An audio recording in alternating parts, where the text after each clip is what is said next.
Right guys, here I am. No more about will his knee stand the test, no more about this, is he fit enough? Okay, I'm fit enough, my knee's perfect, I'm ready. And I'm back.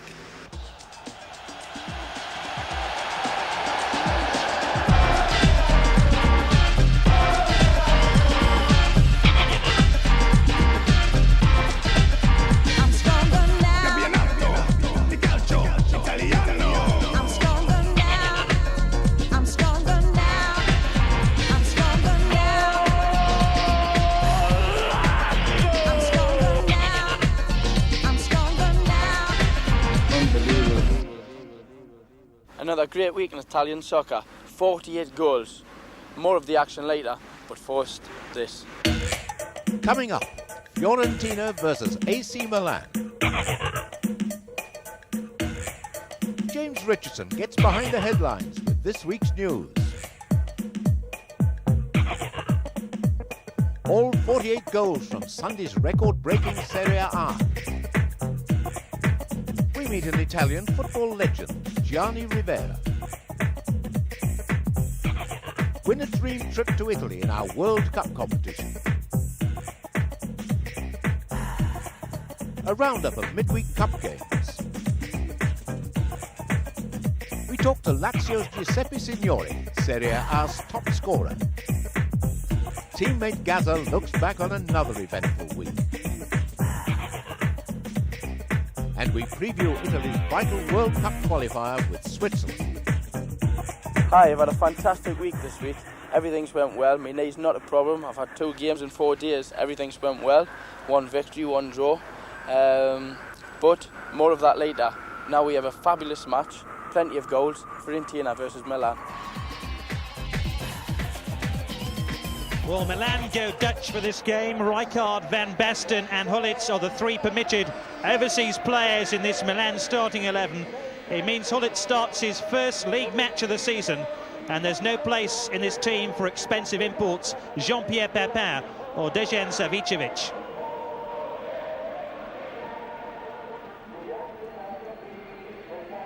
Fiorentina would have been happy to field the regular central defensive partnership of Gianluca Lupi and Stefano Pioli, but both are suspended, and that could mean Facenda and Vega are overemployed this afternoon, trying to subdue the threats of Milan's cavalier attack. Here's Effenberg. Di Mauro. Orlando.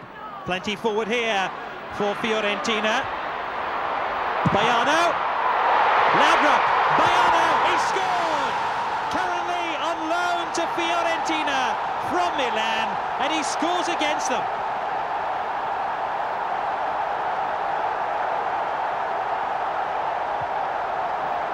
Just a suspicion of offside, but once Baiano had sight of the goal, his true shots beat Antonioli, and Fiorentina have the lead.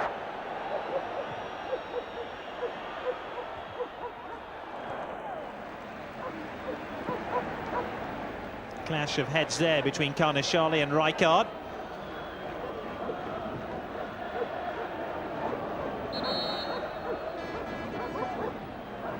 Here's that incident again. Frank Rijkaard desperately trying to keep the ball in play.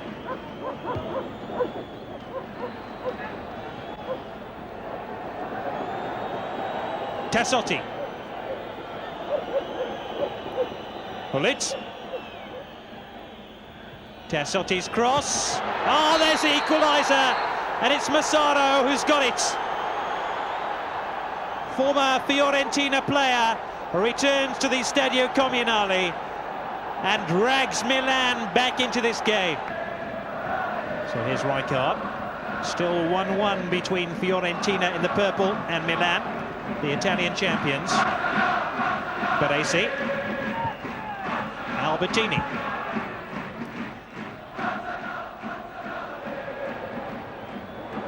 Fiorentina have conceded a lot of space in midfield and in defence. Lentini, that's 2-1 Milan.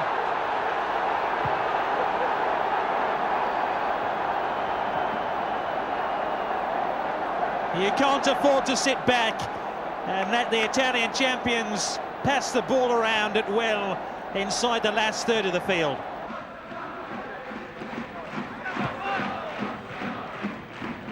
Lentini and Van Basten play that neat 1-2. Then Van Basten wins the ball back for Milan. Rijkaard. Hullits. Oh, brilliant goal!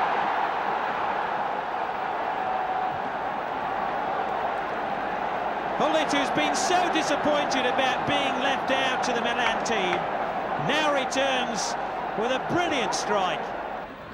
Rolled into Baiano. Once again, the Milan defence stays firm.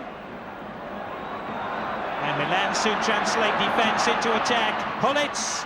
Oh, it's getting very easy.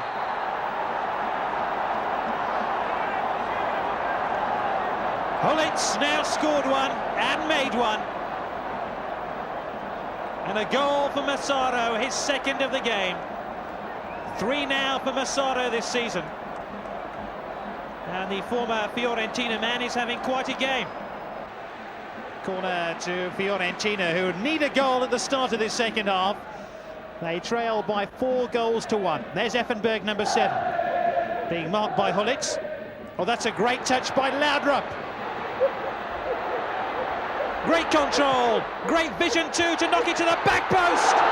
Is it in by Effenberg? A goal for Fiorentina. And quite a scramble going on now in the goal net between Effenberg and Rossi. Effenberg could be in trouble. He wanted to retrieve the ball as quickly as he could, and the referee tells him to calm down.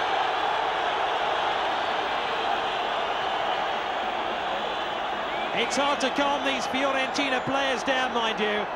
They've just pulled a goal back against Milan through their German international,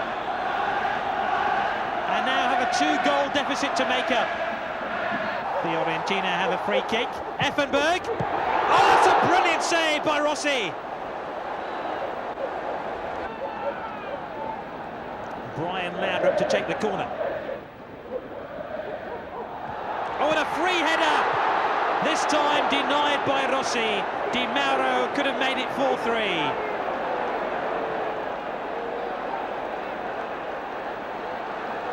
What happened to the Milan marking there? Van Basten with oceans of room now. Finding Hullits. Van Basten to his left. Hullit goes on his own. Couldn't squeeze it in. Evani. Oh, it came off the underside of the bar. Hullits. It won't count. The linesman had his flag raised once Hullits went chasing after that ball, which ricocheted off the underside of the bar from Evani's thunderous drive. Milan have been a little bit more cautious in this second half. They pushed up, they caught Fiorentina in an offside trap 4 or 5 times now. Here's Van Basten. Oh, it's all over now, surely.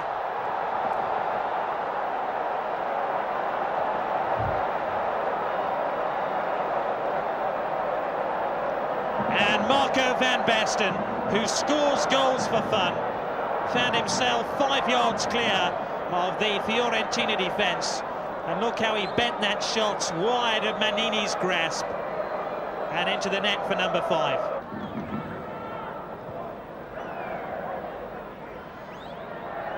And the match now being played at training ground pace before Milan pick it up again.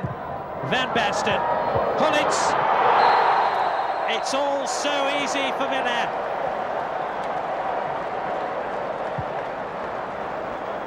Two for Hullit now, to add to 2 for Massaro, 1 by Lentini and 1 for Van Basten. 6-2 behind Fiorentina, and they have possession with Effenberg. Laudrup. Effenberg has it. Oh, they have another goal.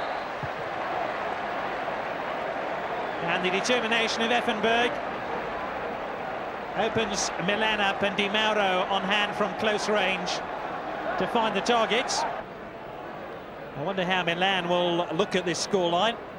Grateful that they've scored more goals than Fiorentina, or worried that they've conceded 3. And on more occasions than most, to concede 3 goals will result in a defeat. Not today, though. Tassotti. Hullits. Oh, he thought about the shot. Tassotti is the option wide. Van Basten. That's 7. Smiles all around because they'll be talking about this performance in Florence for months and months. A clinical end to the game from a clinical player. That's finishing at his very best. That's the final kick of the game. 2 goals for Massaro, 2 for Hullits, 2 for Van Basten, 1 for Lentini. Milan hit 7. All that after Fiorentina took the lead. The rest of the Serie A goals later. But first, James Richardson with a roundup of this week's news. Last Sunday, the Corriere dello Sport previewed the weekend's action with the invitation to come to Gollywood. And that turned out to be the best guess of the week, because last Sunday was an extraordinary day of action, not just because Lazio won. 48 goals were scored, the most for 61 years, and to commemorate a day that goalkeepers will be a long time forgetting, Tuttosport commissioned their own cartoonist to commemorate each and every one of those 48 goals, from Baggio's at 3:05 to Van Basten's in the 92nd minute. Magical. So why so many goals? Well, blame here is laid at the doors of the new zone defences, the new back-passing rules, and also at the 18 teams in Serie A. Some people say that's too many. Major culprits, however, have to be AC Milan, the Red and Black Devils themselves, with their 10-goal game at Fiorentina. Fiorentina got well and truly worked up before the game, claiming amongst other things that they were the new Red and Blacks. Probably though they meant Foggia and not Milan, as on Sunday there was very little resemblance between the 3-goal Fiorentina and the 7-goal champions. This is the old Milan that doesn't betray, and now we seem unbeatable, said Van Basten after the game. The next team to test that theory will be Lazio in 8 days' time, and they finally got on the right track this weekend with a 5-2 win over Parma. Paul Gascoigne's return to form earned equal space in the papers alongside Signori's hat-trick, and he in fact got 7 out of 10 in all 3 of the sports papers here in Italy. Rare praise indeed.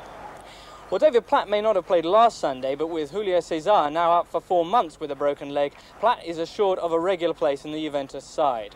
As you may have expected, there's been a storm of protest here over the Napoli fans' behaviour, but the Brazilian himself, showing a lot more grace than was shown to him, has said that the fans acted as fans do and that he has no wish to judge them. Finally, on to the news that froze Sacchi. Baresi's announcement of his retirement from the Italian national team. As the Gazzetta puts it, rather colourfully, 3 o'clock and for Sacchi the telephone weeps. They go on to speculate over the page about when Baresi will change his mind. However, the player himself is certain that he won't, that his decision is final, and that the Italian national team now have a large hole to fill in their defence. We'll be going up to their training ground next week to see how the players and coach are getting on, so tune in next Saturday to find out what they have to say about the whole affair.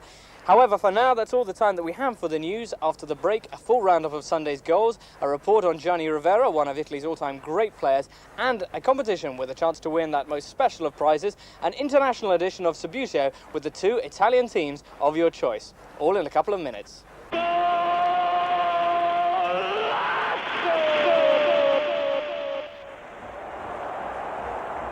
Welcome back. And it was goals galore in a record-breaking Serie A Sunday, as Gary Bloom reports. 27 minutes in, Hagi's corner, Sabao tries to score, Mancini makes it easy for Brescia, and Raducioiu accept Mancini's charity. Mancini was walking a thin tightrope, an accurate pass straight to Saurini of Brescia. And from the resulting corner, Brescia make it 2. Some slack marking here allows Saurini to score.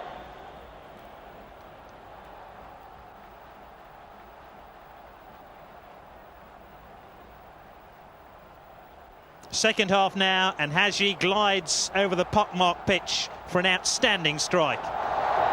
Hagi'd been doing this for Real Madrid last season. Italian football may be more to his liking than Spanish. Brescia should have made it 4 here. Sabao's cross, Saurini's header, and Skinardi unable to scoop the ball in. On a week when it rained goals, Foggia soon got in the act. Dan Petrescu's cross is powerfully headed in by Costa Rican Hernan Medford. Medford was only playing his second full game for Foggia since joining from Dynamo Zagreb. Now, Billy Smart's circus would have been proud of this goal. Brescia's fourth. Di Bari is the clown at the end of this comedy of errors, helped ably by Mancini. Foggia's defence is going to have to be more efficient than this to last a season in Serie A. Final score, 4-1. Brescia unbeaten at home now in over a year.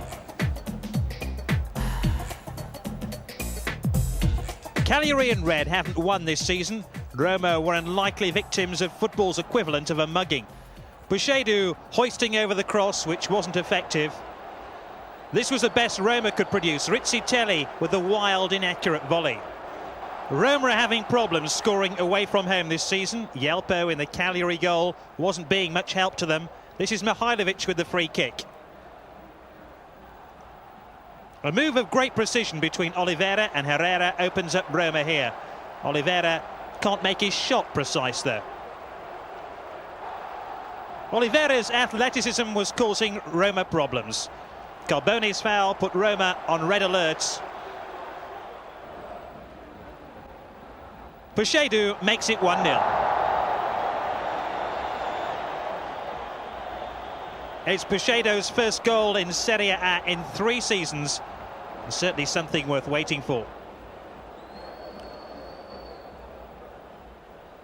Giannini tried to ignite Roma here, an incisive ball to Hessler, and Caniggia wastefully turns it wide.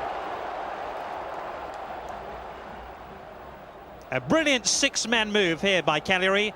This one could have been choreographed. Buchedu is a main protagonist. Oliveira can't score though. Mihailovic was trying to force an equaliser. Meanwhile, at the other end, Francescoli was left cursing his luck. Last week he scored a brilliant free kick. This week it was a different story. Final score 1-0, Cagliari's first win on this ground over Roma in 12 years. Both Genoa in red and Ancona were looking for win number 1 of the season. First goal of the game coming up, Van Schip's cross, and Signorini darts in before the goalkeeper. Genoa in front 15 minutes in. Signorini is a sweeper who likes to get forward. A minute later, Ancona were level. Signorini, who'd been celebrating just a few seconds earlier, this time deflects Agostini's shot past his own goalkeeper. When it comes to deflected goals, how about this one? Scoravi with a lacklustre shot, but it's given added impetus by Soliano's left shin. Bortolazzi was hoping for a deflection of his own here with this arrow of a free kick. Nista spills the ball and then spills the 4-step rule from his mind. I make it 8 steps in possession. Free kick then. Scoravi takes 2 steps before thundering in the free kick.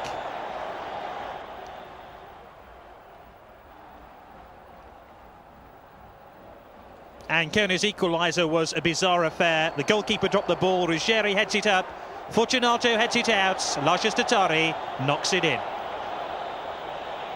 Tattari's now scored in every game he's played in this season.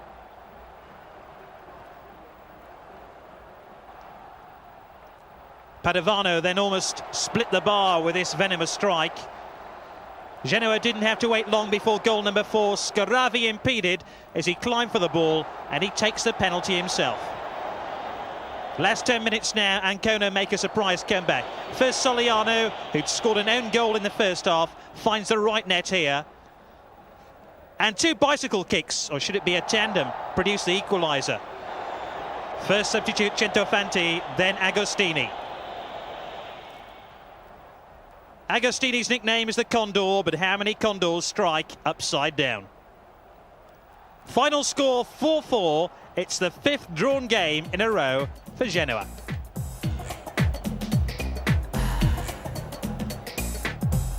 Atalanta in the white haven't won away from home this season. Inter had the first real opportunity to score here through Bianchi. His shot acrobatically saved by Ferron. Here D'Agostini crosses, but Schillaci, trying the spectacular, only achieves the ordinary. Schillaci's penalty winning skills need to be sharpened up. Pushed here by Valentini, but no spot kick. Inter did allow Atalanta a rare opportunity to counter-attack. Gans, though, with the ineffective shot. Atalanta certainly made it easier for Inter when Montero, the Uruguayan, was sent off for this deliberate push on Berti. Trying to swap shirts before the game ends is definitely illegal. Well, 10 men Atalanta did cause a few hiccups at the back for Inter. Rambaudi and Gans combine here. Zenga saves. The two players combine to miss this chance for Atalanta. Rambaudi wastefully shoots wide. As Inter chased the game, Schillaci was looking for his first goal at the San Siro this season. Sousa then found Desideri. Desideri found the palms of Ferron. Desideri was deputising for the injured Matthias Sammer. Inter's penalty appeals reached fever pitch as Desideri was manhandled here. 12 minutes from full time, Sousa succeeds with a decisive goal from the penalty spot. Sousa is currently keeping Darko Panchev out of the team. Inter win 1-0, they go fourth in Serie A. More goals than our competition shortly. But first, Isabella Stasi Castriota meets an Italian football legend who's still making the headlines. This is the Italian Parliament, Palazzo di Montecitorio. Many things are happening on the Italian political scene at the moment. And at the last elections, personalities from all fields of the Italian society had entered the world of politics. Amongst the 630 Italian MPs, one is a former football player. Gianni Rivera was elected with a large vote, and this proved that the people had never forgotten his unique talent. He is one of Italy's greatest and most famous footballers ever. Rivera started his career in Serie A in 1958 with Alessandria, a team now languishing in Serie C. He was paid a record amount of money for that time and was immediately nicknamed the Golden Boy. But it was with Milan that he became world famous. Between 1960 and 1979, he won 3 Italian championships, 4 Italian cups, and 2 European cups. In 1973, he was top scorer in the Italian league with 17 goals. In 1970, you became a protagonist by scoring the decisive goal of the World Cup in Mexico during the semi-final against Germany. Some say that you had the best 3 days of your life, immediately followed by the worst 3 days, because you were excluded from the final against Brazil. How did you feel? È stato un momento stranissimo. Io poi l'ho vissuto in modo così contraddittorio perché era un periodo in cui mi sentivo particolarmente bene e addirittura non mi facessero fare la finale col Brasile, che era forse l'unica partita che avrei dovuto giocare senza ombra di dubbio, e quindi il fatto che non mi avessero fatto giocare quella finale credo che fosse più una scelta politica che non tecnica. He was so much a part of Milanese life that we see him in this archive footage alongside pop singer Ornella Vanoni. Together, they personified the spirit of Milan in the 60s. You left the world of football 13 years ago. It doesn't seem like a long time, and yet the world of football, do you think it has changed a lot? È cambiato come è cambiata un po' tutta la società. Credo che l'evoluzione sia inevitabile a tutti i livelli, però nell'insieme, nella sostanza, nel cuore di ogni attività rimangono sempre quelle basi fondamentali, quindi il calcio ha alcune caratteristiche che credo che rimarranno finché il calcio esisterà. Are you still involved in football? Sono stato inserito nel settore tecnico della federazione calcio, e la cosa mi piace, e quindi un certo legame col mondo del calcio continuo ad averlo, e visto in questo modo penso di potermi riappassionare. Gianni Rivera was an inside forward with impeccable technique and an ability to dance around defenders at will. He directed play with elegant authority, and commentators of the time regarded him as the footballer who represented the quintessential Italian style. Ma io credo che fosse un fatto di natura. Ci sono delle doti naturali che qualcuno ha la fortuna di ricevere nel giorno della sua nascita e deve soltanto cercare di non perderle, deve cercare di svilupparle nel modo migliore, di allenarle, ma non ha un altro grande merito, perché sono doti che vengono con la nascita. The Italian government are deciding how to pay the public debt, but many people are already protesting against the tough measures which have already been taken. Meanwhile, a Christian Democratic MP, Mario Segni, is creating a new political movement to fight corruption and to promote reforms. What do you enjoy most about your activity as an MP? È l'unica ragione che mi tiene ancora legato al mondo politico. Diversamente, se non avessi trovato la possibilità di muovermi in un ambiente che punta alle riforme, probabilmente non mi sarei più ripresentato per questa legislatura. Gianni Rivera has decided to join Mario Segni in this battle. He might find that his swift, elegant, diplomatic manner is as useful inside the Italian parliament as it was on the field. In midweek, there was third-round action in the Italian Cup. Torino got off to a good start, courtesy of Enzo Scifo. Sordo, then Vieri came close to making it 2. But Bari, relegated from Serie A last season, came back. Capocchiano converted Alessio's cross, and Bari goalkeeper Gentili secured the draw with a brilliant save. Paul Gascoigne was soon tormenting the Cesena keeper Alberto Fontana. First that stinging shot, then a typically powerful piece of control. Leone cleared off the line, but Signori was lurking. Claudio Sclosa protected Lazio's lead with a desperate piece of defending, but Teodorani's up and under caused chaos in the Lazio box, and Lantignotti equalised.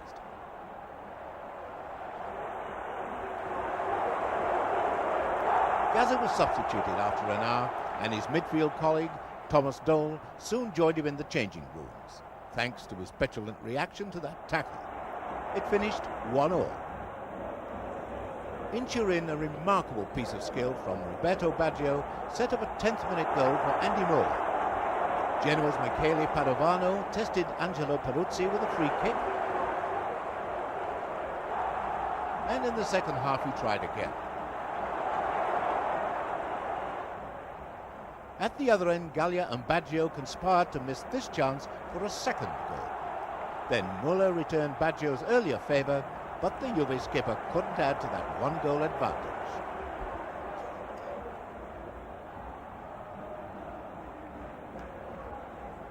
At the Olympic Stadium, a dreadful mistake by Fiorentina centre-half Gianluca Lupi handed Roma an early lead. Andrea Carnevali the scorer. Misha Mihailovic scored one of the goals of the round, although Manini was at fault. 2-0 to Roma. Shortly afterwards, and Mihailovic was on the mark again.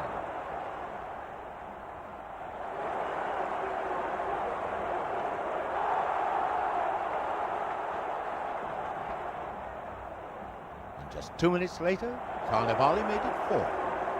But Fiorentina, still smarting from that humiliating home defeat by Milan on Sunday, came back. Stefan Effenberg scored with 10 minutes left, and then converted a penalty after Di Mauro was fouled by his former teammate Giuseppe Giannini. 4-2 to Roma. Jean-Pierre Papin hasn't played a league match since the opening day of the season, so the Milan striker had a point to prove on Wednesday night against Cagliari. He did it in style with 2 goals in a minute. In the second half, Albarigo Evani shook the Cagliari crossbar, but Lentini was on hand to finish off.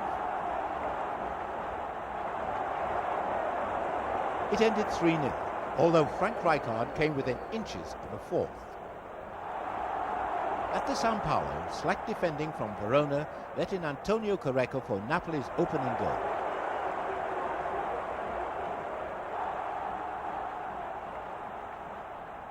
But Policano and Galli combined to give Lunini the equaliser. 8 minutes to go and the set piece worked again for Napoli. Fonseca headed home Zola's corner, 2-1. With Foggia and Inter drawing 0-0 and Parma leading Venezia 1-0, all the top teams look well placed for the second leg on Wednesday week. There's more Gaza, more goals and the chance to hear from Lazio Giuseppe Signori after the break.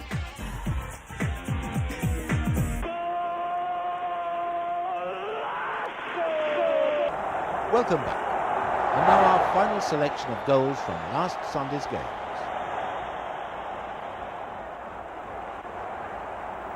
Juventus in the black and white went in front 5 minutes into the match. Vialli makes a nuisance of himself and Andy Müller sends Baggio in for goal number 1 of the season. The new Juventus captain warming up for Italy's World Cup qualifier against Switzerland next week. Jonas Turn of Napoli helping the ball into Baggio's path. Well, Juventus soon lost Brazilian defender Julio César with a broken shin bone, but their dilemma over which 3 foreign players to choose now seems to be over. After the captain of Juventus had scored, it was a turn of the captain of Napoli to miss. Ferrara goes close. The German international Kohler is beaten by Ferrara's header.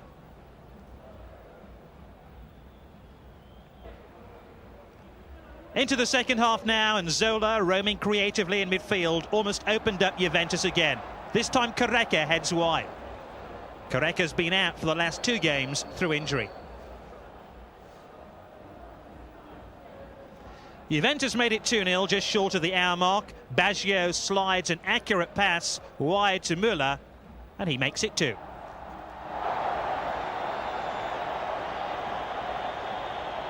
It's hard enough to score when you have to dodge the tackles. Juventus players also had to dodge the rain of missiles being thrown from the terraces.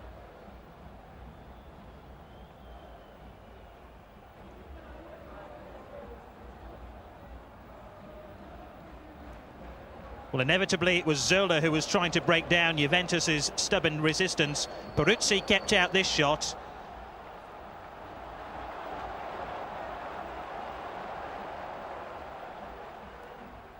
Juventus were hoping at this stage to limit Napoli to long-range shooting. Free kick of the week coming up. Gianluca Vialli with this impressive goal. Baggio had left the field at this stage, so Vialli takes over the captain's responsibilities.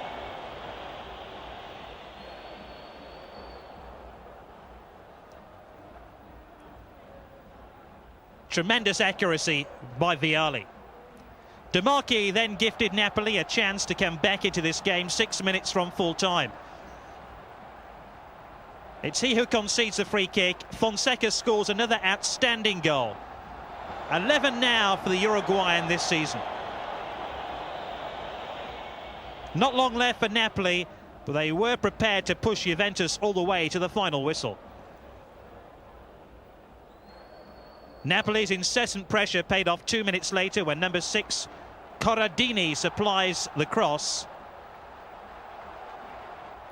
Fonseca's thumping drive is saved by Peruzzi, and Zola makes it 3-2.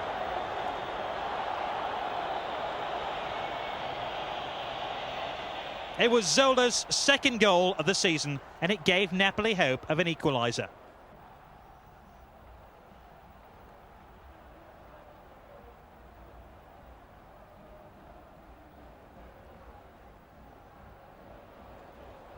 Napoli thought they'd won a penalty right at the death when Mauro, a former Juventus player, tried to convince everybody he'd been fouled. The extravagant dive gave away the player's intentions. Final score 3-2, Juventus unbeaten now in 12 Serie A games. Torino in the red are unbeaten at home since September '91, but they went behind to Sampdoria after 14 minutes. Tremendous three-man move here by Torino, who snatched back an equaliser. Annoni, Aguilera and Silenza are the three wise men. Watch out how Aguilera's touch completely wrong foots Des Walker.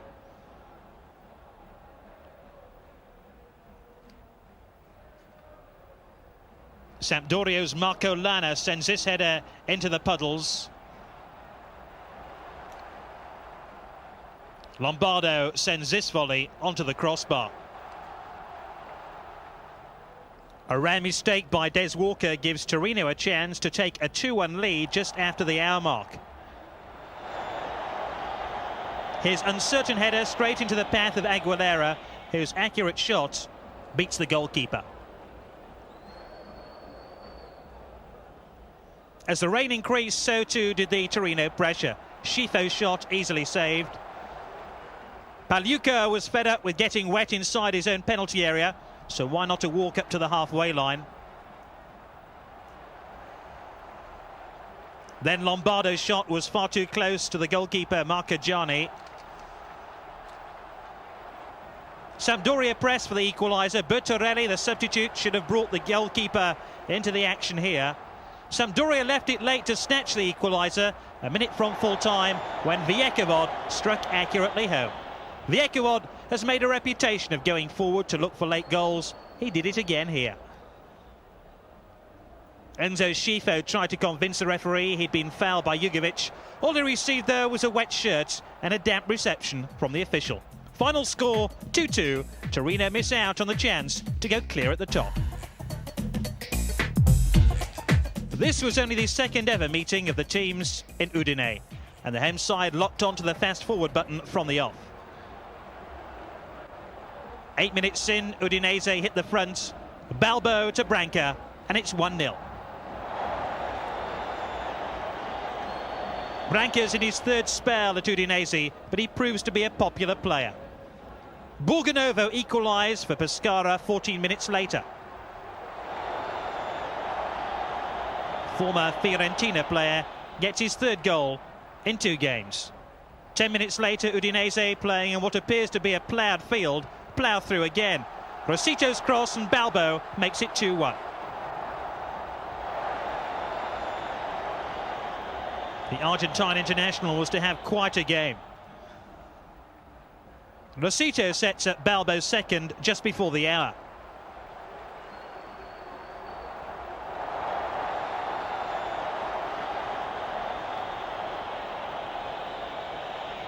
Delano's then fouled by Johnny Sieverbeck, the former Manchester United player.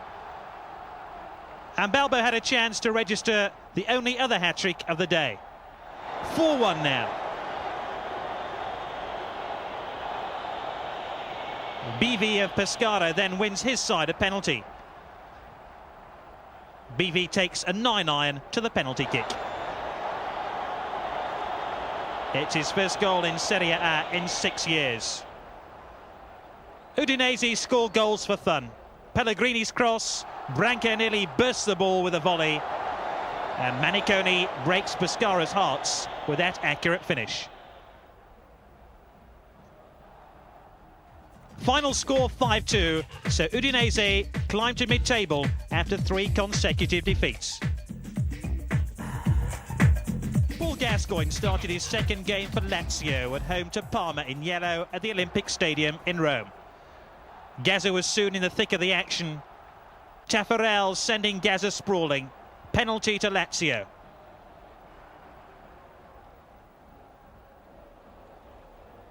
Signori sends the goalkeeper the wrong way.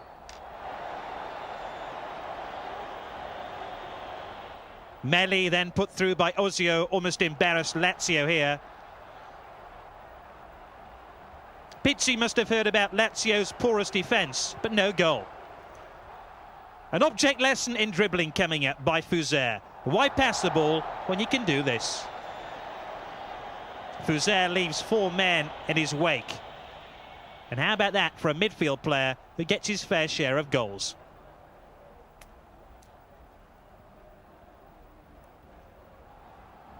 Ossio was given 2 chances to score by the Lazio defence. If you don't succeed, try again. Ossio scored last week against Brescia. Now he was putting pressure on Lazio. They've been having problems with the back pass rule in Italy too. Taffarel has to handle the ball to save a certain goal. And the free kick is blasted in by Signori. It's his 6th goal of the season. The Parma goalkeeper, the Brazilian Taffarel, will be disappointed with this effort to keep out the shot from Fuser. Fuser hits it in hope. Taffarel's ordinary save was described as hopeless. Ossio was mounting a one-man crusade to keep the Italian Cup winners in this match. Once again, Lazio's charitable defence was handing out cheap goals.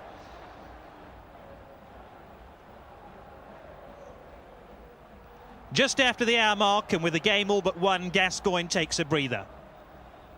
Lazio respond by winning their 2nd penalty. Signori fouled by Menotti.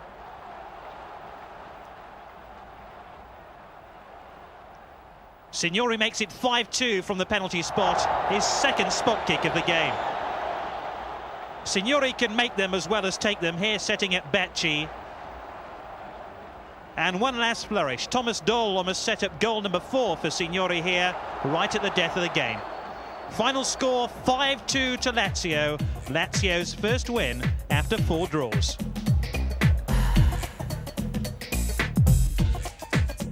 That left the top of the table looking like this. Milan leading despite playing a game less than most of their rivals, while Lazio move up to 5th. Gazzetta might be dominating the headlines in Italy, but another Lazio star has earned the title of Serie A's Capo Cannoniere. James Richardson reports on Italy's top goalscorer, Giuseppe Signori.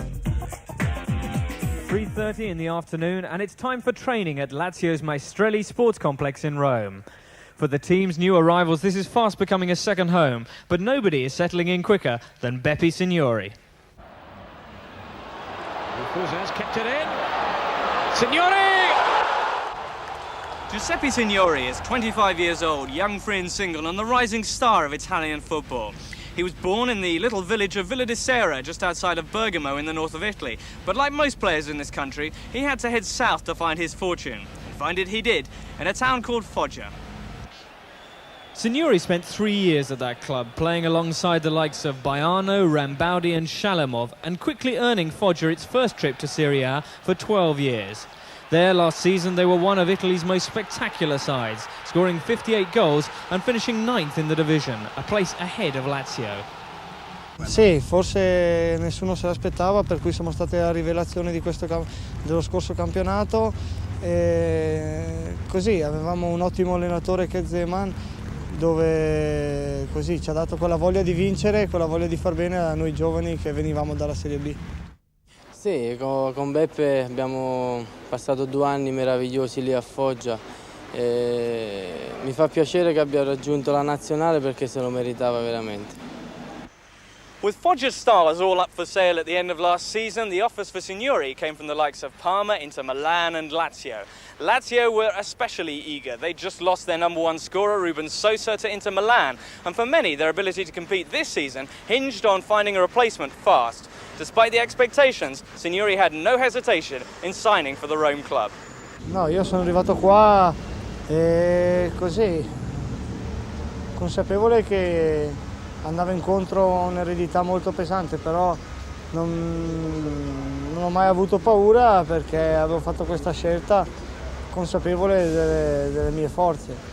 There's not much talk of Sosa anymore at Maestrelli. Signori is already halfway to the Uruguayan's figure of 14 goals for last season, and there's still another 29 matches to go. Nobody seems surprised, though, by Signori's explosive form. Un attaccante completo, anche se magari la statura non gli permette di essere molto efficace sui colpi di testa perché è piccolo, però uno che si muove molto, rapido, buona tecnica, buon tiro, sa muoversi molto bene, io direi che è molto completo. Però io direi che magari quel centimetro in meno in altezza la sfrutta molto bene nella rapidità. È un giocatore molto veloce, gran tiro. È un giocatore molto pericoloso. If you have 10 chances, from the 10 he makes 7 or 8, and it's good for a good player. Signori's in form this year and he seems to be getting better with every game. In last Sunday's match against Parma, he claimed his first ever hat-trick. 2 goals he scored from penalties, the other from a more unusual opportunity. Sì, adesso con le nuove regole che non si può più fare passaggio dietro il portiere, così c'è stato un retro passaggio nel difensore, il portiere l'ha preso con le mani e ha dato punizione 2 in area, dove si è schierata tutta la squadra avversaria sulla linea di porta. Io ho calciato forte e mi è andata bene che si è spostato uno sulla linea e la palla è entrata. With 7 goals in the first 5 games, Signori is now alone atop the goal-scoring charts, ahead of the likes of Batistuta and Fonseca, and a goal ahead of the regular number 1 bomber, Marco Van Basten. Fa piacere essere dopo 5 giornate a 7 gol, però Van Basten ha già dimostrato l'anno scorso che è stato capocannoniere qua in Italia, che è un ottimo goleador, per cui credo che la classifica la vinca ancora lui. Comparisons with Van Basten make Signori uneasy, but after his success this year, they're almost inevitable. He's now Lazio's most feared forward, one of Italy's elite, with a place in the national team to prove it. And even if he's not planning on replacing Van Basten as the league's top bomber, he does have other ambitions. Far bene, essere una nazionale italiana e portare la Lazio più in alto. Adesso vorrei essere in vacanza ai Maldive. È questa ambizione in questo momento. Sì, speciale con questo tempo.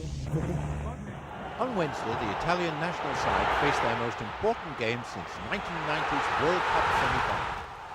Schillaci and co came close to the ultimate triumph. 2 years on, Italy, having failed to make the European Championship finals, faced a free-scoring Swiss side in their opening World Cup qualifier. A win is final. The ex-Milan coach Arrigo Sacchi was brought in last season to turn things around. Like England's Graham Taylor, he's finding it tough. Sacchi's biggest problem is in defence. Franco Baresi, the greatest sweeper in the world, has recently retired from the international game, which means Milan teammate Paolo Maldini, a natural fullback, seems likely to continue in the centre of defence. Sacchi may have to rely on all-out attack. His beleaguered defence was cruelly exposed by Holland in a recent friendly. 2 early goals gave the Dutch a formidable lead, but the most expensive forward line in the world pulled things around.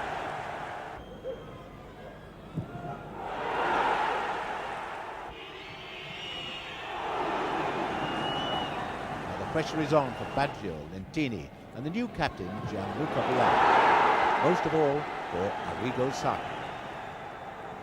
Quite a week for Sacchi, and quite a week too for Gazzetta. Hi everyone back home, good to see you up nice and early to watch my show. I hope you're enjoying it, everything seems to be going well this end. I've had quite a busy week this week, with the game being on Sunday, everything really well for us. I lasted about 65 minutes and then I ran out of fuel. I always said I'd be better when I come back from these injuries than I was before, and I seem to be proving myself right. On Tuesday night we went to Cesena for the cup match. It was okay, the lads were stayed. I played about with a few lobsters. They had live lobsters in a tank, and some of the lads were sitting outside, and I took the lobster out of the tank and put it on his back. Didn't seem too happy. Wednesday morning we all got ready. I went out, I found a fireworks shop, sell fireworks, and one of the lads was sleeping through the afternoon. I threw a firework in his room. He woke up. And now here I am, all ready, fit, ready to go for England. Got my passport, as you can see. Brutal picture, brutal. But I have my passport all ready. Well, I'm off to England now, see the guys, have a bit of mixing with them and have a laugh and score more goals past David Seaman if he's there. Very ugly, David Seaman, very ugly.